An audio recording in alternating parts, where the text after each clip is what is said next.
All right, hello, all three or four of you. Hopefully some more will be along in a little bit. As you can tell by the title, this lesson hangout is going to be about what Jesus would do and how Christians should follow what he says and the example he gave. And we can't know what those are unless we accept the Bible, and so this really isn't going to apply to you or interest you if you reject the Bible in the first place. This is an internal matter for Christians.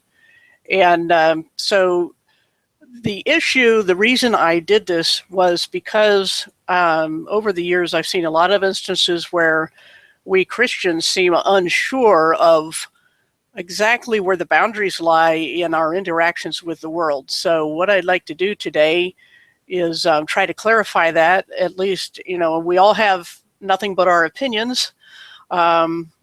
It's fine to have a conviction, and the difference is between a conviction and being arrogant is that you can be personally convinced that something is true without also saying that because of your conviction, then everyone else must be deluded or evil or something like that, or stupid. We can do both at the same time, conceding that we could be wrong because we're human, and also being very firm in our convictions. I'm absolutely convinced that certain things are true, that these are supported by evidence, where other people will disagree, and that's fine, but that doesn't change what I believe, and everyone believes that they're right and everyone else is wrong. The key is to concede that we could be wrong. That's the important thing. It's the attitude. All right.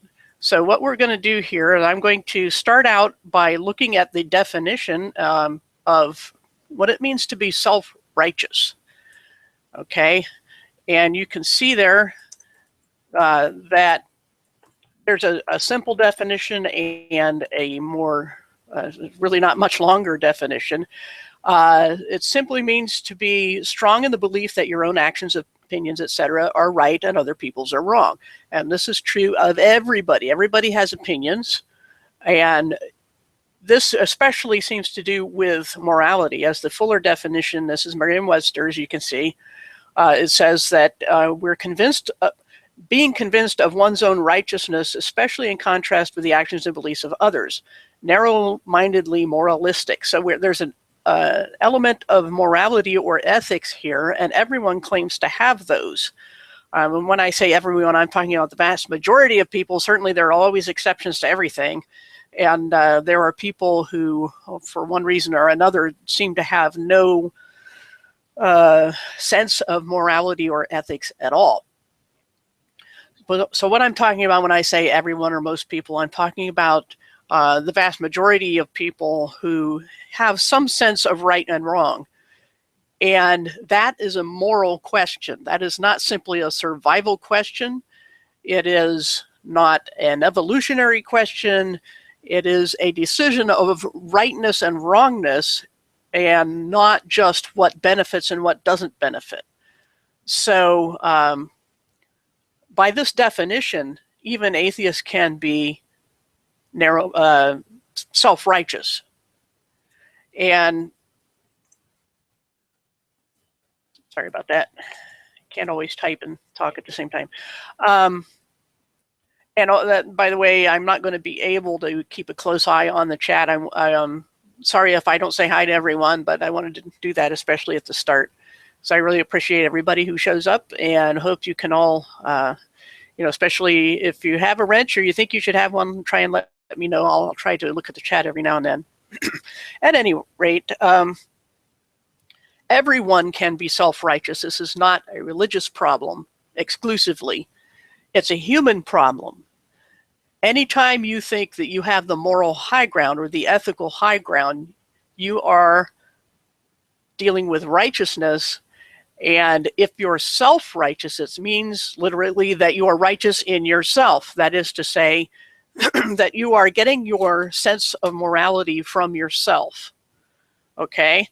So if you believe that no higher power tells you right from wrong, then you are, by definition, self-righteous. Okay?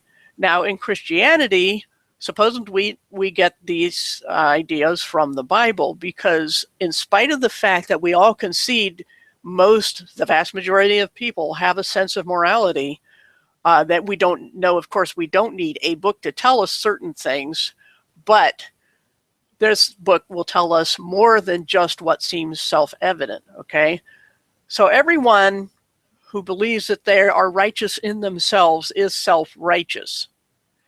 Now I want to look at an article on pacifism, because it's just an outstanding article I just came across this morning, less than an hour ago, that deals with the issue of turning the other cheek. And now we're getting a little closer to the reason I started this video. Because what happens a lot of times is Christians are hamstrung or have their shoelaces tied together, so to speak, and especially when opposed by unbelievers who say, oh, you're a bad Christian if you do such and such, as if they have a right to tell other people how to practice their faith, which is another question by itself. But the point being is that we Christians need to know our own faith. And so what I'd like to do is try to read through this article. As I said, I just came across it. It's very good at dealing with this as a matter of pacifism, but specifically Matthew 5 and Jesus' teaching on turning the other cheek. They give a little intro here. Turning the other cheek does not mean becoming a pacifist, but of course, by pacifist, they mean whether to participate in any violent activity, especially war. So they give a little background here on how they got into this discussion, and whether or not the Bible supports absolute pacifism, meaning, you never lift a hand in your own or anyone else's defense. And so this teaching, as they give the background here, is in a passage where Jesus is giving a lot of moral instructions. And he refers to the fact that down in this section, I'll try to highlight this because the recordings don't always match where my cursor is, where I'm looking at it. So I'll highlight. That seems to work. Now, he says that Jesus announces he has no intention of setting aside the law, the Torah. As I've said before in other videos, don't get the T words mixed up. Torah, Talmud, Tanakh, those are all different things. The Tanakh is especially the law, the Old Testament. Torah is more the law and the prophets, and Talmud is a non-biblical document invented by the rabbis and scribes between the testaments.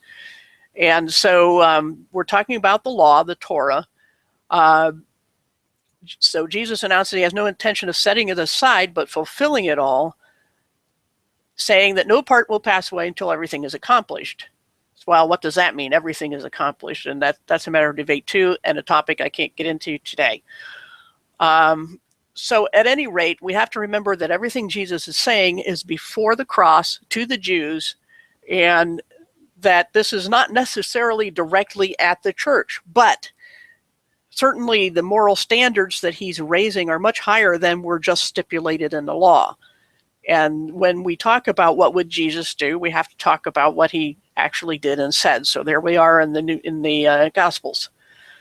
Now, the specific part of that whole teaching that Jesus is doing needs context, like everything does. And I have said before that what's cherry picking is the opposite of considering context. When you consider context, you are not cherry picking.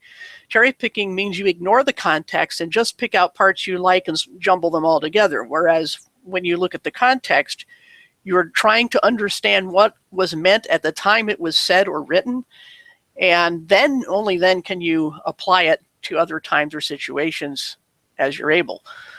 So now, what Jesus said in verses 38 to 43 is, and I'll just quote here, you have heard that it was said, let me highlight where I'm going to be. You have heard that it was said, an eye for an eye and a tooth for the tooth, and that's in the law. But I say to you, do not resist the one who is evil. But if anyone slaps you on the right cheek, turn to him the other also. And if anyone would sue you and take your tunic, let him have your cloak as well. And if anyone forces you to go 1 mile, go with him 2 miles. This is all said as a group, as one part of an overall teaching, okay?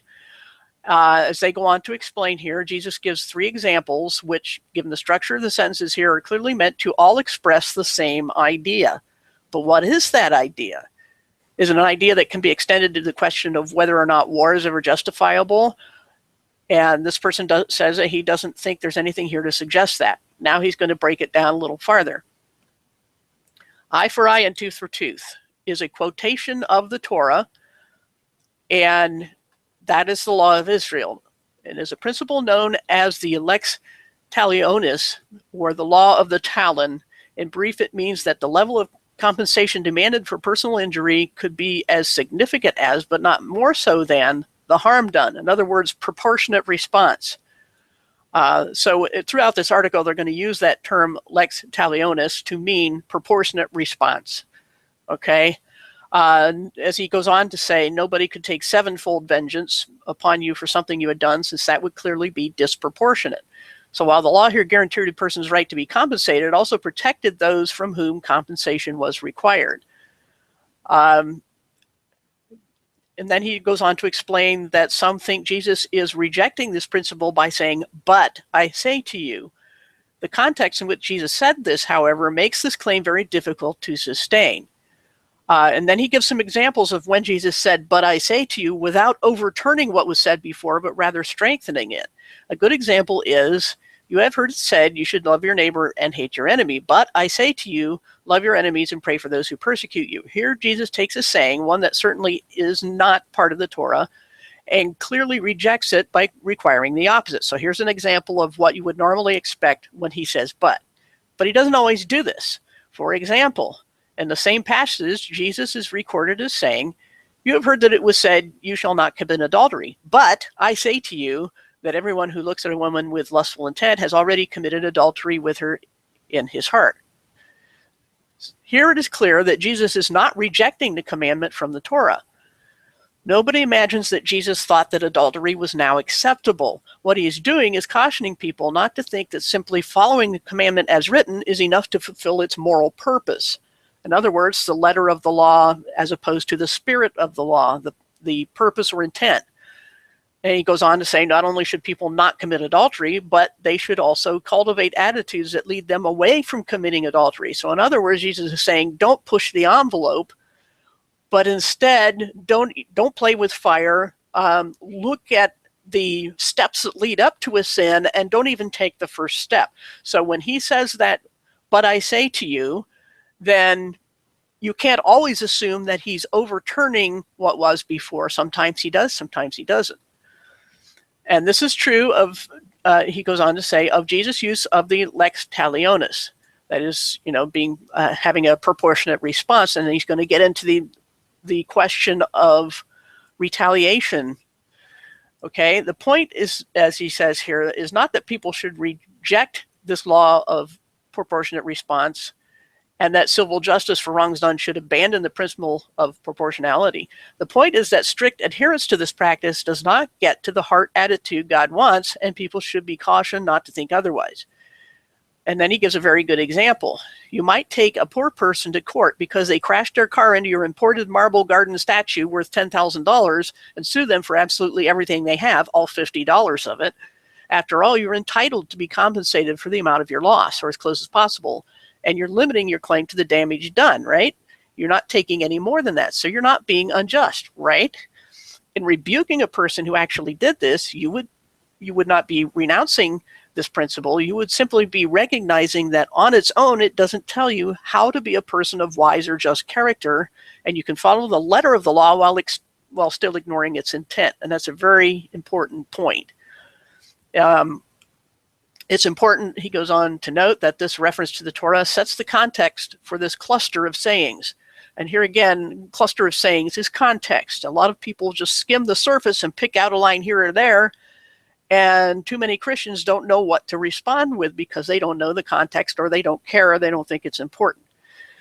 So, but it is important. And what this person is explaining here is he says, Jesus says, but I say, we should see that Jesus is about to tell people the way that they should behave in the circumstances under which they may apply or misapply this principle. Here, or hence, we are dealing with personal interactions within society where people might think that they have a rightful claim against another person for some grievance done to them. So let's look at how Jesus wants to add to this. Now we're getting more specific and down to actual practical situations. He goes on to say, one of the things that frustrates many pacifists is that they are sometimes misunderstood as saying that in the face of war, oppression, or attacks on the vulnerable, we should simply do nothing at all, that we should be absolutely passive. I agree with them that this characterization is simply not fair. Pacifists advocate nonviolent resistance as a protest against injustice. Of course, pacifists aren't the only one who think this. And he promotes, well, not promotes, but mentions examples such as Martin Luther King Jr. He didn't put that part. Gandhi would be another one people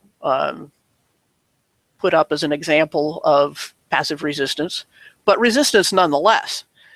As he says right here, it is resistance. So pacifists in general are not saying don't resist. They're saying just don't use violence or force. And he fleshes that out a little bit here. Now we're getting to the question of, but as he goes on, but if they're going to concede that resistance is acceptable after all, isn't it a slide away from their radical following of Jesus' teaching here? So why does Jesus say in such a blatant fashion, do not resist the one who is evil? Are we to resist or not? Okay. Now he mentions a particular pacifist that explain that how they believe the King James translation skewed the meaning of the saying. He argues in here in this quotation that it only meant violence, and this person is going to counter that argument. It would help the pacifist cause, he goes on to say, he being the writer of this article, because in order to take this passage as a call to pacifism, the rejection of force against all adversaries in all circumstances, it would have to be a passage telling people how to behave in all circumstances.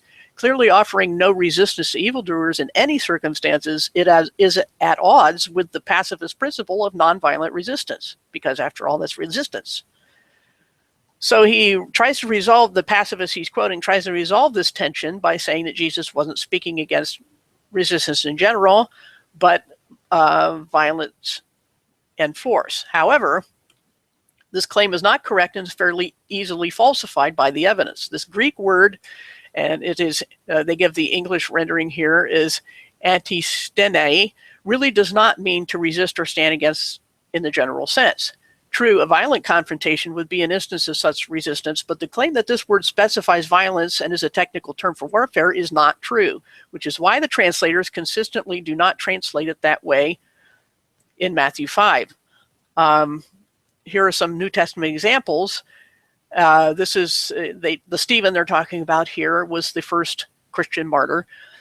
And Stephen, full of grace and power, was doing great wonders and signs among the people. Then some of those who belonged to the synagogue of the freedmen, as it was called, and of the Cyrenians and of the Alexandrians and those from Cilicia and Asia, rose up and disputed with Stephen, but they could not withstand the wisdom and the spirit with which he was speaking.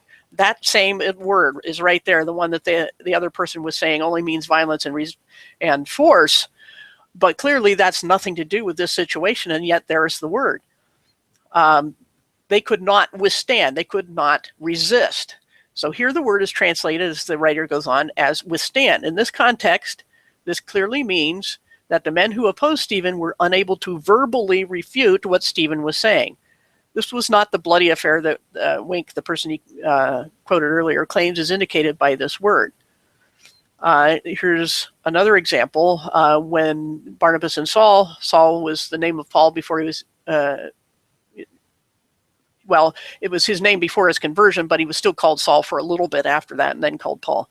They'd gone through the whole island. They came upon a magician and described him, but this magician opposed them. So there's the same word, opposed, withstand, all the same word. So here the man, as this writer goes on, is ideologically opposed to these Christian missionaries, and this opposition is expressed with the same word used in Matthew 5. Elymas, the magician, did not violently attack or engage in war against Paul and Barnabas. Here's another instance where Paul is saying, but when Cephas, which is another name for Peter, came to Antioch, I opposed him to his face because he stood condemned. So here we have opposition from one Christian against another, Paul and Peter no less. And this same word is there about resistance. So he opposed, withstood, resisted Peter, who he was doing something wrong. So here we have a legitimate example of two pillars of the faith, you could say, at odds with each other, and one rebuking the other. So as this writer goes on to say here, Paul is recalling his confrontation with Peter about his partisan behavior toward Gentiles when fellow Jews were around. The writer here goes on to explain there was not a sword fight or anything like that. It was a verbal confrontation. And these are enough examples, he goes on to say, that should get the point across. So the person, the pacifist, was clearly in error in calling this a technical term for warfare. It does not fit in any of the context, uses. He says it was used 12 times in the New Testament, and not one of those is a reference to physical force of any sort, let alone warfare. So what do you do with that information? If the instruction applies to all possible context, that is to say, its scope is universal, and by the way, i.e. means id est in Latin, which is to say, just as et cetera, it seems like people pronounce it et cetera, it's et cetera, which means and so forth, or more examples or whatnot. At any rate, the instruction applies to it. If it implies universally, then does this in fact mean that people should never offer any resistance of any kind to any evildoer, which is clearly not what most pacifists believe? This leaves the Christian pacifists with two options when it comes to Matthew 5. They can take it as a condemnation of all forms of resistance, violent or not, or they can grant that there is a context to Matthew 5 that is less than universal in scope, thereby surrendering and claim that this passage must mitigate against the views of Christians who think that war may be acceptable under some conditions, which really isn't the point I'm driving at today, but I needed to include that to explain where this person is coming from. He proposes the latter for two reasons. First, Jesus resisted people who did evil in one form or another, an observation that I take to be fairly uncontroversial. The clearing of the temple is a well-known example. And there are numerous examples of verbal confrontation on Jesus' part. But here, if you look at the passage, Jesus was in fact physically violent in that instance. Let me see if I have that here somewhere, one of these. Yes. Here we are in John 2. Starting with verse 13 here, it was near the Passover of the Judeans, and this is my translation of the New Testament. Judeans is the literal word in Greek, people of Judea, and Jesus went up to Jerusalem. In the temple compound, he found brokers and merchants selling oxen, sheep, and doves. Making a whip out of ropes, he threw everyone out of the temple compound, including the animals. He upended the brokers' tables, scattering their coins, and said to those selling doves, "Get these things out of here. Do not turn my Father's house into a merchant's house." Then his disciples remembered that it was written, "Passion for your house will consume me." So here Jesus is not just doing something verbally. He's doing something physically, and you don't make a whip just to wave it around in the air. And you don't overthrow tables with your words, okay? This is physical and this is violent, okay? So back to our article here. The person goes on to say, hence it is unlikely that he, Jesus, would also tell people that there is never a time when resistance against evil is appropriate. Secondly, as we saw above, the context of the saying of proportionate response is of personal interaction in response to wrongs done against you. That is to say, the sorts of conditions under which one might think that this applies, and the examples that follow show us what was meant by not offering resistance to an evildoer. Now we're going to get to our verse about turning the other cheek. They provide the scope of the sorts of interaction that Jesus is drawing attention to, and they also tell us who is meant by the term evildoer in this context. And here's the verse. But if anyone slaps you, whoops, scrolled here. If anyone slaps you on the right cheek, turn to him the other also. And if anyone would sue you and take your tunic, etc. We've read this. The three examples of non-resistance that Jesus offers are meant to serve the same purpose, to illustrate what it looks like to not resist the evil one in the sense that Jesus intended.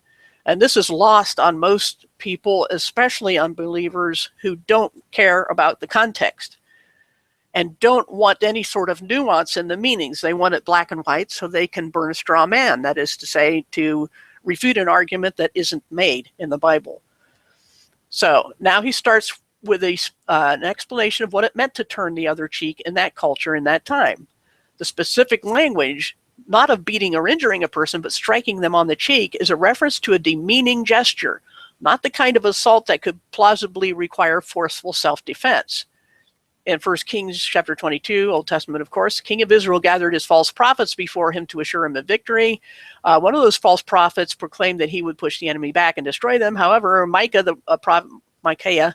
I'll just pronounce it Micaiah because it's easier, the prophet of God arrived and announced that God has sent the king false prophets to deceive him so that he would rush into the battle and be defeated. The Lord has declared disasters for you, he proclaimed. Then comes verse 24. Then Zedekiah, somewhat whatever, came near and struck Micah on the cheek and said, how did the Spirit of the Lord go from me to speak to you? So he's insulting him. So the king has Micah seized and thrown in prison. Zedekiah was not attacking Micah or trying to injure him. He was showing him contempt, acting in the king's presence as though Micah was a charlatan. So in other words, he's mocking the true prophet. The false prophet is mocking the true one and slapping in the face to demean him. And so there's one example of how slapping in the face was simply a matter of demeaning or insulting a person. Another example appears in Lamentations 3, as the writer is describing a way that a suffering person waits for the Lord's deliverance. Verse 30 reads, let him give his cheek to the one who strikes, and let him be filled with insults. Here is a device in Hebrew verse called a parallelism, where the same idea is expressed twice in two different ways. Having one's cheek struck is set in parallel with being insulted, indicating that a strike specifically to the cheek is seen primarily as an insult. So he mentions some commentators drawing attention to the fact that Jesus said the right cheek first. And the explanation is as follows. Jesus specifically mentions the right here, even though a blow from the right-handed person would normally fall on the left cheek. This probably means that the blow is delivered with the back of the hand, since then it would indeed fall on the right cheek. We know for certain that such a blow is considered particularly insulting. The injustice that is willingly accepted here is therefore not so much a matter of bodily injury as of shame. The left hand would not have been used here. Right-handedness was the norm, with the notable exception of the tribe of Benjamin, and a number of people have noted the association of the left hand with unclean acts. To strike the right cheek was therefore to use a backhanded slap with the right hand. It is a slight against the other person, demeaning their status and shaming them. But what is the significance of the response turning the left cheek to the person who has demeaned you? Some have said that by turning the left cheek to the superior, one is simply making it particularly difficult. They said practically, I think they mean particularly difficult for them to slap, since you can't easily hit the left cheek with the back of your right hand. And this person, the writer of the article, goes further. You can't backhand the left cheek, but you can punch it with the right fist. Here the insulted person would be saying, you have insulted me. Now are you going to beat me too? The presumed answer among people who care deeply about their own honor and status would be, no, of course not. To do that would be to make it obvious just how evil their attitude towards you really is. People, even people who treated others with contempt at times, were not morally dead, and a response like this would hopefully stir them from their moral slumber. It would bring shame upon them to publicly beat an oppressed person. Rather than seeking redress, according to the principle of eye for eye, or a proportionate response, Jesus' follower who finds himself in these circumstances, here we get down to it, uses them to expose the unjust treatment dealt out by the respectable members of society. Others have taken this gesture to simply mean, try again, you have failed to put me in my place and I am not insulted. So that's the crux of what I'm trying to get to today. As you can see, what Jesus is saying here is not let people use you as a punching bag. He's not saying that at all. And by his own example, as we saw with him clearing out the temple, that doesn't mean you never use violence either. So what he's saying by turning the other cheek is not only are you going to have to insult your own self by further extending the insult you gave to me, but you are shaming yourself as you attempted to shame me. That's what Jesus is saying here. Okay? And the article goes on, and the person that he's referencing is taking it to mean that he's treating the other as an equal. But what this person believes is that Jesus is calling, well, first he summarizes the view. What Jesus is calling people to do then, in his view, is to assert themselves in their status. This person doubts this. First of all, it's far from obvious that to beat a person with the fists is to treat them as an equal. So he disputes that claim. The person he's quoting also does not name any Jewish sources for his opinion. And the members of the Sanhedrin would have regarded Jesus as an inferior. That most Jewish gospel, Matthew, which is very much more, and each of the gospels has a different perspective, notes that they spit in Jesus' face and struck him, and some slapped him. Slapping here is distinguished from the striking method that was used by some, and the Greek word used for struck specifically refers to a blow with a closed fist. More importantly, in context, it is highly unlikely that Jesus is really calling people to assert themselves, as I think the reader will appreciate shortly. So he tries to summarize here. I maintain then that Jesus is really saying, when the one who does evil to you, in this case someone who presumes to be a social superior, slaps you, insulting and demeaning you, turn them the other cheek as well, which they will have to hit with their fist if they hit it at all. However, it is important to note what I take to be the cultural assumption being made here, that the person who strikes your right cheek is someone who is concerned with status and honor, and that offering them your left cheek, and that in offering them your left cheek, your assumption is that they will not launch into a physical attack on you. And then he goes on to the next example. The second example is more clearly associated with this principle. It involves one person suing another. But why would anybody sue you and take your tunic? Surely if somebody is suing you for recompense, they want money or a replacement for something you broke. The reference to taking a person to court for their tunic is drawn from the Torah, Exodus, and he gives an example. If you lend money to any of my people with you who is poor, you shall not be like the money lender to him, and you shall not exact interest from him. If ever you take your neighbor's cloak in pledge, you shall return it to him before the sun goes down, for that is his only covering. And it is his cloak for his body. In what else shall he sleep? And if he cries to me, I will hear, for I am compassionate. So as he goes on to explain here, a poor person has borrowed money and given their cloak as collateral. Why their cloak? Because they have no other possessions. Even when they give their cloak as collateral, the lender must return it to them at night, because it's all they have to keep them warm. So here we're talking about compassion here, and not strictly the letter of the law. Okay, now here the cloak is held as more of a token gesture than anything else. It's not worth a lot, but merely signifies the existence of the debt. Here's the rub. When a person defaults on a loan, the lender has a legal right to sue them for their collateral and keep it to defray their cost. But just imagine a lender in the above scenario who decided to sue this poor person for their cloak. Would they really be living out the intention of the Torah here? Clearly not. This would be moral outrage and inexcusable mistreatment of somebody with no means of their own. Now, Jesus' reference to a person being sued for their tunic makes sense. In the Torah, the cloak refers to the outer garment, whereas in Matthew 5, the word translated tunic appears to serve that role. If someone is suing you for your outer garment, they're rich and you are poor. They are a lender and you have nothing. Excuse me. You are in their debt and no way of redeeming yourself. As in the previous case, there is a serious imbalance in the status of the two parties. What should the person do in this situation? As in the previous example, shame them. The other person has behaved inexcusably toward you, and there's no resistance you can offer. You're powerless, resourceless, exposed, and absolutely weak in this scenario. The powerful person is doing what gives rise to our English expression to take the very shirt off someone's back. In the previous example, the victim was to offer the abuser an opportunity to go over and above what any honor-conscious person would consider for the sake of shocking them into realizing the nature of their actions. Same applies here. Give them your undergarment as well. What's left? Nothing, or at least nothing worth speaking of.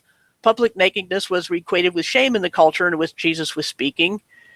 And skipping a little bit, you would be graphically showing them the shameful, unjust nature of their actions. Although not a common gesture, this person says, I know of a case where a man who felt oppressed by a government agency charged in their office and literally threw his shirt at them, exposing himself as he cried, why don't you just take the bloody shirt off my back? This is what's happening here. It is not a gesture of loving generosity as some imagine it to be, but a desperate act of exposing unbearable justice in the only way that one is able. And then he goes on to talk about the part of going with them 2 miles. Why would anybody force you to go with them for a mile? Are the people that desperate for friends? Judea was an occupied territory dragged kicking and streaming into the Roman Empire. If you were a Jew who didn't like it, that was frankly too bad. There was nothing you could do about it, and violent resistance was not only futile, it was downright suicidal. The Jewish attempt at revolt in AD 66 led to an unspeakable slaughter of the Jews, leading up to the utter destruction of the temple in AD 70, which was prophesied by Daniel, by the way, thousands of years before. And along main Roman roads are mile markers. A standard Roman mile was distance slightly less than the modern mile. According to Roman law, a Roman soldier could require a local citizen or a civilian in an occupied town to relieve him by carrying his pack for the distance of from one marker to the next, but no farther. This provides the historical background to Jesus' instruction. Again, it's a situation of power imbalance. You could not resist the Roman army no matter how put out you were. For a Jewish peasant, having to walk a mile carrying a load on your back from where you were presumably toiling to make a living and then having to walk back again was no small inconvenience. According to Roman law, to the rules of the oppressing power, he had the right to take your time and energy. Very unfair, and they didn't even want the Romans occupying them, let alone making them carry heavy loads. So if a soldier commands you to carry his pack for a mile, go further. He wasn't entitled to require you to go further, just like the person had no right to hit your other cheek, and the lender had no right to take all your clothes. This is the pattern. Get the wrongdoer, the one who is evil, as Jesus puts it, to see that they are doing wrong by lowering yourself to the very bottom. Quote, fine, why don't you just treat me like a slave? Is what the message is here. Yet again, the assumption is that the oppressor will not do what you are allowing him to do because he knows he has no right to do it and may get in trouble for it. So what all here, and here's the conclusion, what all 3 of these scenarios have in common is that they are instances of a person abusing power over the powerless, and the powerless literally has no way out of the situation. The use of force would either land them in legal trouble or get them killed. They had no legal comeback, and it's doubtful that the oppressor would simply have listened to a polite request, although in some cases, who knows? In those circumstances, the appropriate response is to lower oneself in such a way as to vividly demonstrate the abuse that has taken place, shaming the one who is perpetuating it. It's important to note that what they are not. Scenarios where a person is in physical danger, being violently attacked. It would be unconscionable for Jesus to have said that those who are the victims of physical abuse should simply acquiesce and allow the abuse to continue. And there we are. I said all that I said, and this person wrote all that they wrote to make that one point. And that's why when somebody says, oh, you can't be mean to me, you can't defend yourself, you can't say anything that is unkind or makes me uncomfortable or feel threatened because you're a Christian, and if you do those things, you're a bad Christian. First of all, as I said before, they have no right to tell you how to be a Christian if they're not one themselves. And second of all, the context is to shame the one who is shaming you and abusing you. Okay, and that's hardly passive. So the turn the other cheek and the other 2 examples are telling us something very important, which is always twisted by unbelievers and mostly twisted by believers. So you got to understand what Jesus is saying in that passage. So, as he goes on, a direct consequences of this observation means that it's not legitimate to take this cluster of commands as a moral prohibition on the use of force under all circumstances, because it is clear that not all circumstances are like the ones Jesus has in mind. What, for example, do these moral appeals call us to do if we are in a position of seeing people viciously beaten, clearly about to lose their lives, and we have the ability to forcefully intervene to save them? Nothing, as it turns out. That is a set of circumstances entirely unlike the ones described here. In that situation, we are not powerless. The offense is not merely one of demeaning others or exploiting a social power imbalance, but of serious physical harm where there is immediate response called for, and the principle of lex talionis has nothing whatsoever to do with it. We're not talking about a wrong that was done to me for which I might seek redress, but rather the defense of helpless victims from an untimely death. For those reasons, it is not legitimate to appeal to the instruction, turn the other cheek, as a justification for moral condemnation of the use of all force against others. Those Christians who do use force to defend others should not, on the basis of Matthew 5, be accused of being disloyal or disobedient to Jesus. So I would defy, excuse me, anyone, believer or not, who would appeal to what Jesus said here about turning the other cheek to hamstring us all so that we can never defend ourselves or never be forceful, even verbally.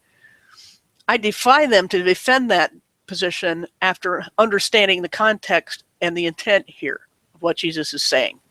Okay? Now here is a passage of scripture in Matthew 23 where Jesus has what is termed the 7 woes against the religious leaders. So here's an example of him non-violently opposing.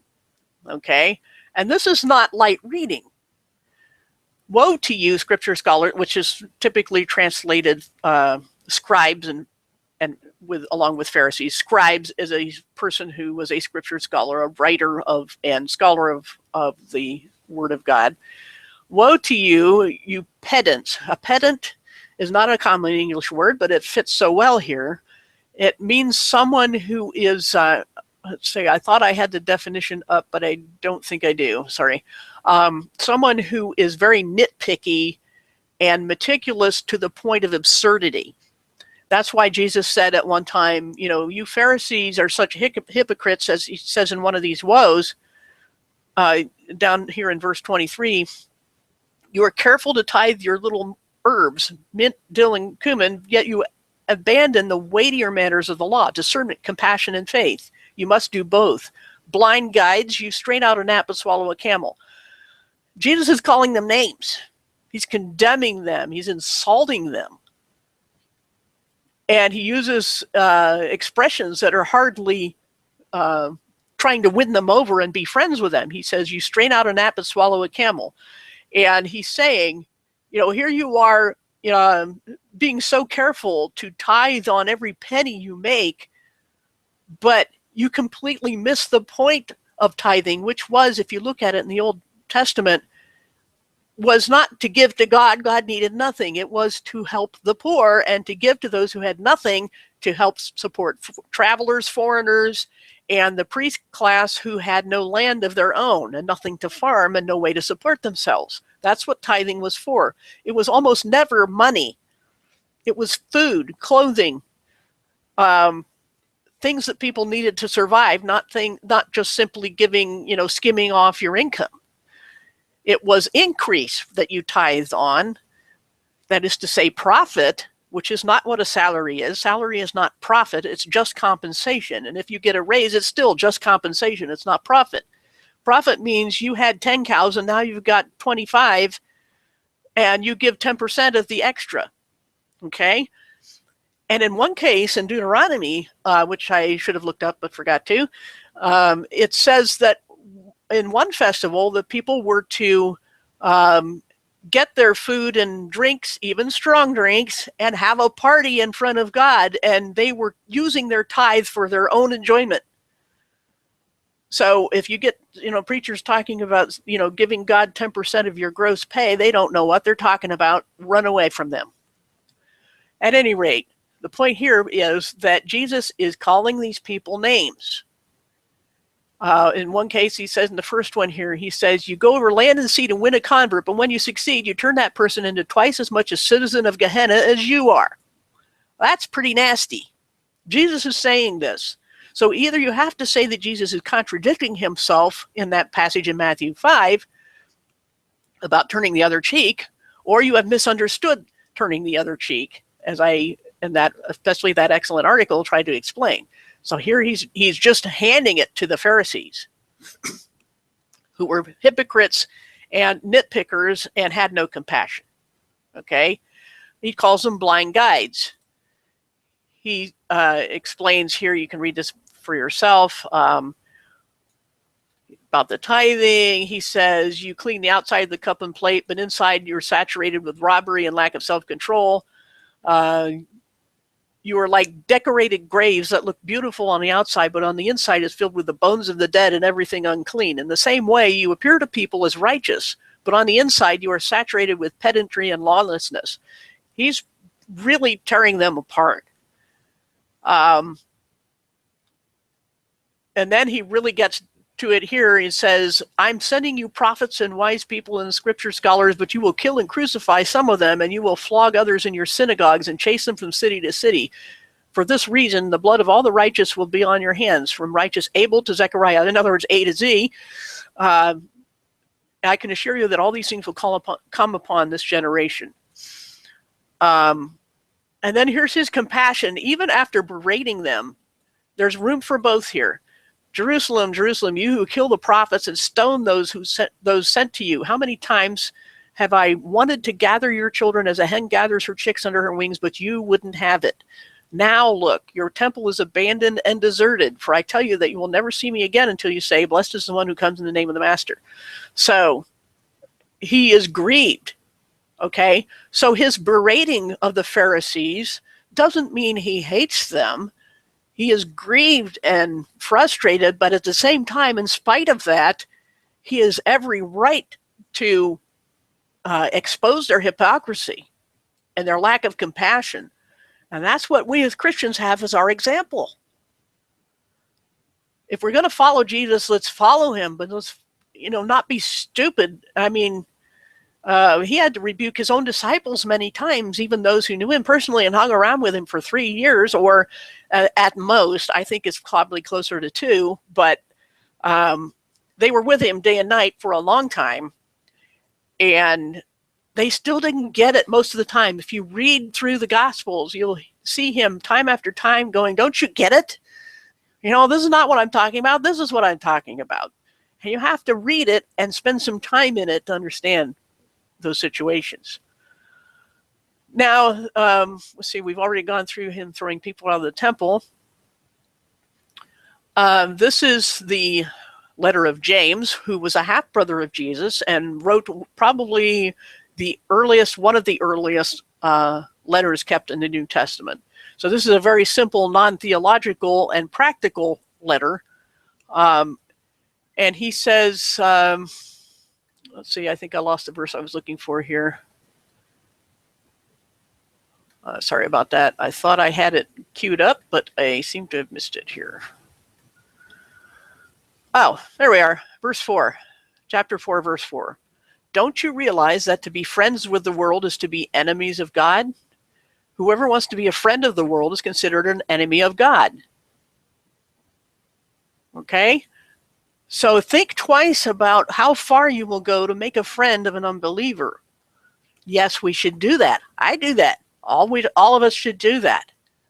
But there's a difference between accepting a person as a person and being compassionate and getting to know them, and crossing the line to the point where you approve of their rebellion against God, and you approve of their hatred against God, and you approve of their rants against God. Okay? If somebody comes over, your neighbor comes over and starts insulting your spouse, and you just stand there and you smile and say, hey, this is my friend, my neighbor, everything's okay. Don't get upset or you're a bad person, to the spouse being insulted. That is so totally wrong. And no, Jesus does not say that that's the right thing to do. Rather, the proper response is to defend your spouse against the hostile neighbor and tell them to get out of there. And if they try to get violent, you get violent too, and keep them from harming your spouse.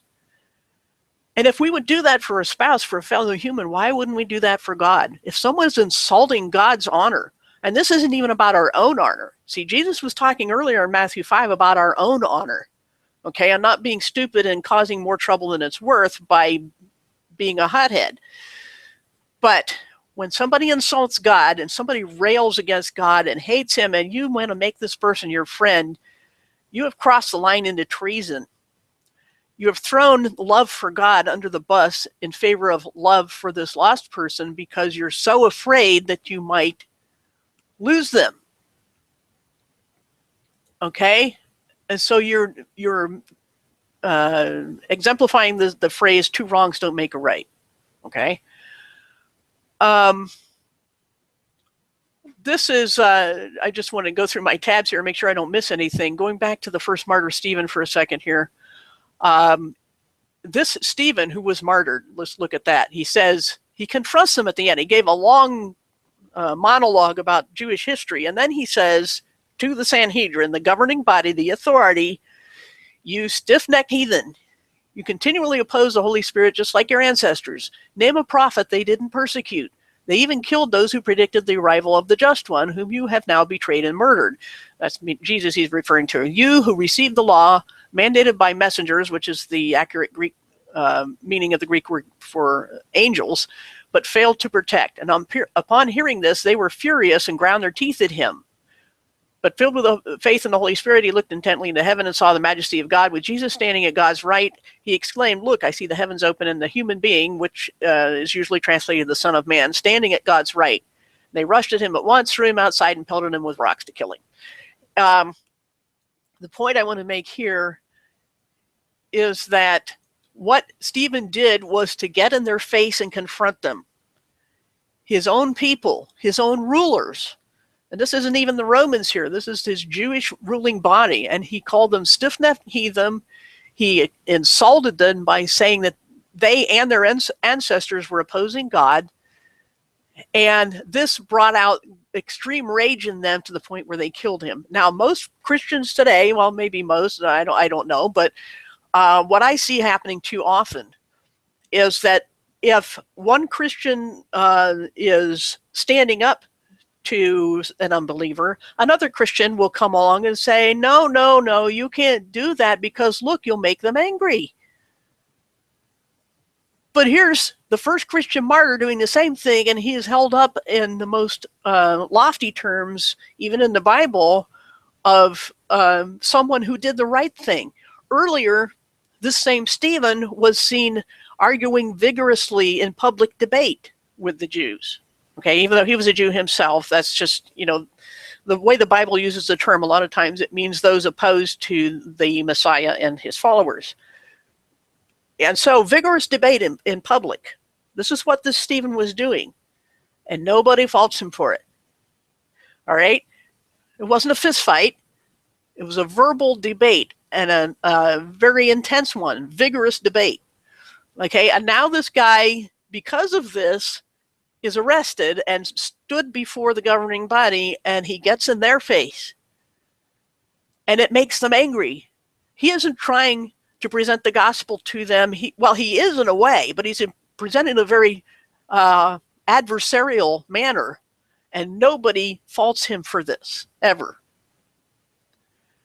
And it had a negative response, and you can't name a time when Jesus ever reached out in compassion to the Pharisees. He never did it, all right? All he did was condemn them and confront them as hypocrites and people without compassion, and he's our example. Okay, and this brings me to an article I wrote 11 years ago, which I called Chameleon Christians.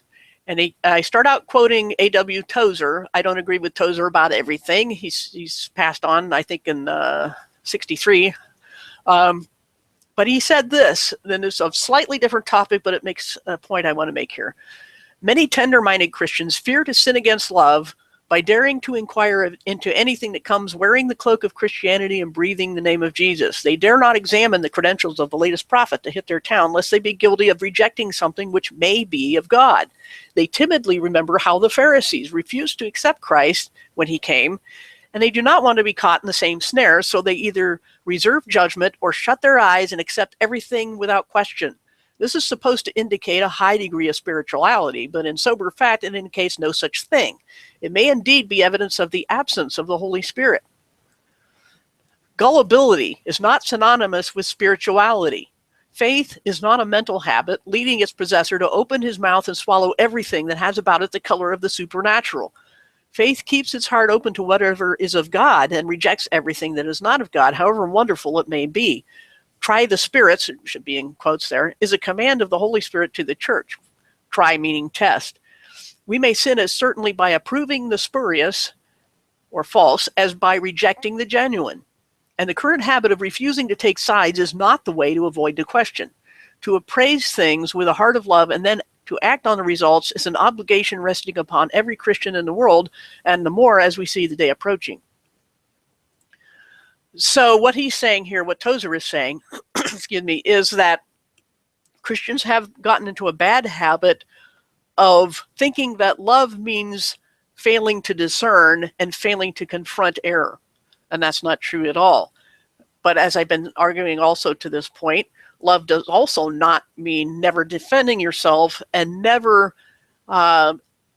confronting or opposing people who are attacking God or the Christian faith or the Bible. We can do that. We must do that, even at the risk of a negative response, because it is ultimately they and God who decide, who are going to decide on a person's salvation. Our job is to stand for the truth, to be salt and light, as Jesus told us. You are the salt of the world. And what good is salt if it has no flavor? And the thing about salt is you don't bring the food to it and dip it in a bowl of salt. You take the salt around out into the food and shake it everywhere so it disperses and changes the food that it's in.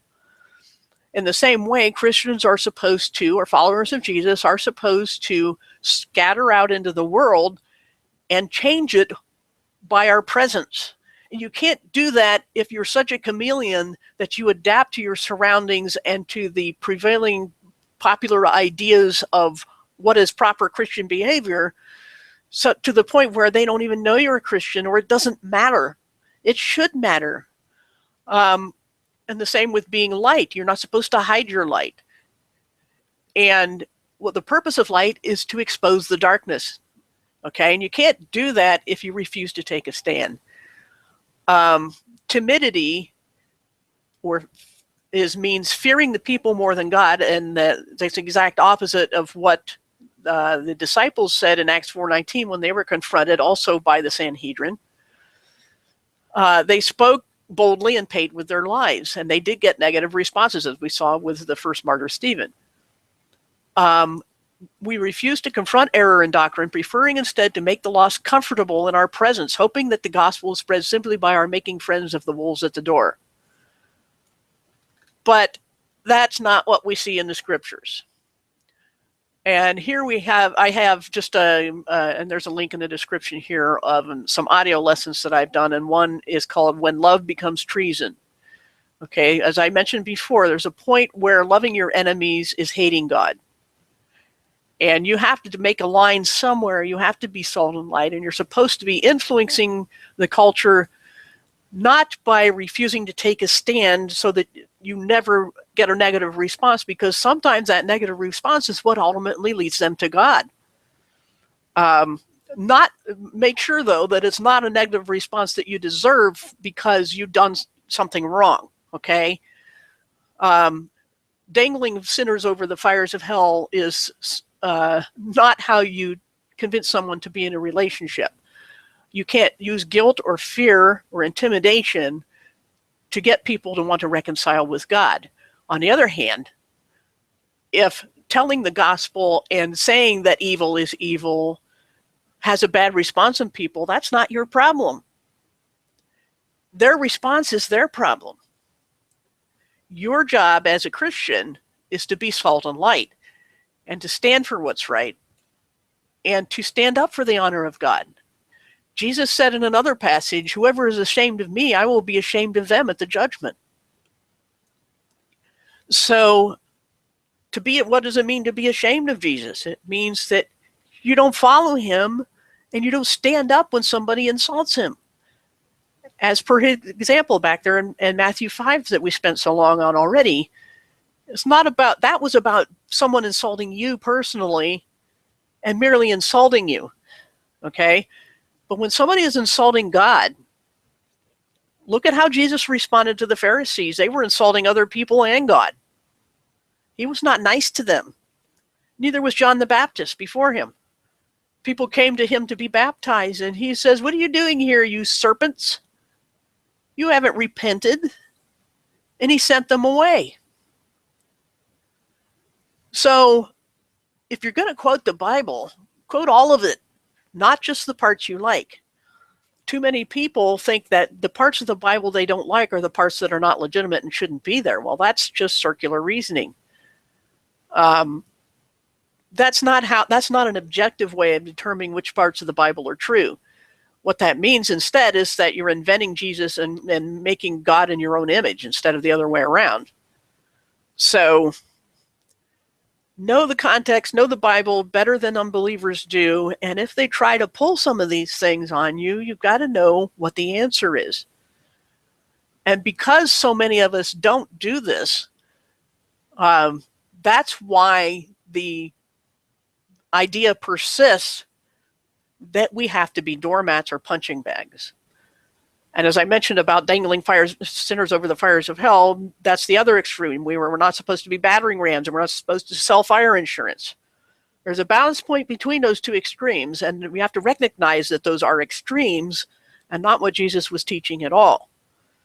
Another passage says that we are the aroma of Christ, and that some people react to this aroma positively and some react negatively. Not our fault. We are supposed to be the aroma, and you can't do that. You can't be the aroma, the salt, or the light if you refuse to stand on truth and the honor of God. So, yeah, it takes some effort to think about this stuff, but you have to do it. Because I'm so tired of seeing God's name dragged through the mud because somebody thought mistakenly that being a Christian and showing love means never being negative or never standing up on principle or never getting a negative response from somebody. How can you have vigorous debate without upsetting anybody? You can't. You can't do it. So I'm hoping that this got some kind of point across and that things have been happy in the chat. And if anybody wants on, I can give you the link either in the Facebook group or Gmail or whatever it is, G+, something like that. I forget what all the options are, but at least all I would ask is that you be a Christian, because this is an internal matter. This is not an apologetic of the whole Bible, and why we have the Bible. This is lesson 8, not lesson 1. So there are other videos you can look at if you want to address, see what I think about those matters. Any questions in the chat? I've been at this for, let me see, a little over an hour. I have it set up for 2 if needed, but I think I said what I had to say. Is there any questions? You can at least type them if you'd rather not get on. Hey, Larry, thank you. And everybody else who showed up. Hello, Larry, Vic. Let me scroll back here. I think Agave was here. Lydia. As for the Pharisees being religious leaders, obviously, I think from our examples, we can see that it isn't just religious leaders who can be hypocrites. And it isn't religious leaders, as I said at the beginning, who are the only people who can be self-righteous. Anytime your morality comes from you, you're self-righteous. So there are unbelievers who can be called self-righteous as well.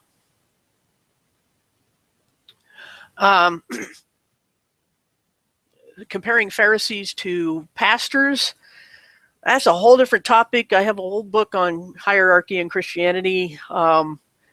And pastor is just another gift, a spiritual gift. And it's not to be elevated. The traditional practice of having someone stand in the place of a Catholic priest, basically, which is what the Reformation did, it reformed, it did not replace, and it should have replaced.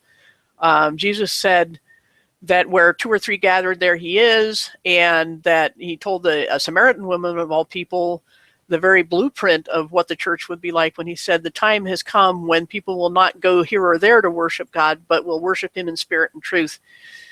And so when we're talking about pastors, we're talking about just one of many spiritual gifts. And if the Apostle Paul is to be believed, and I believe he is, that's another question. People diss him a lot, but he said that the most important spiritual gifts is that of prophecy, and not necessarily telling the future, but simply speaking and teaching the words of God. And that is not just what a pastor does. That's the gift of prophecy, and everyone can have that gift, and it's not to be elevated. The reason Paul singled that one out as the greatest gift is that it builds other people up. And what a pastor does is simply to guide and protect the perimeter. A shepherd, this is what the word pastor comes from, the Latin word, and that Latin word comes from the Greek word for shepherd, and it is someone who guards the perimeter and protects and takes care of the sheep. A shepherd was to be kind to the sheep, but really nasty to the wolves. Okay, and if you have guards on the wall of a city, those are not authorities. You don't put the king on the city wall. You put guards on the city wall, and their purpose is to protect the people within. And what this means theologically is to protect against false teachings. And so you have to be someone who studies. And so pastors are not authorities at all. No one's an authority. The Holy Spirit is supposed to be the authority in the church. There were to be a group of elders that served as guides and advisors. And even in the book of Hebrews, where people try to quote that saying that that they are to rule over us. No, they don't. The Greek doesn't say that at all. But that's, as I said, I have a whole book on that.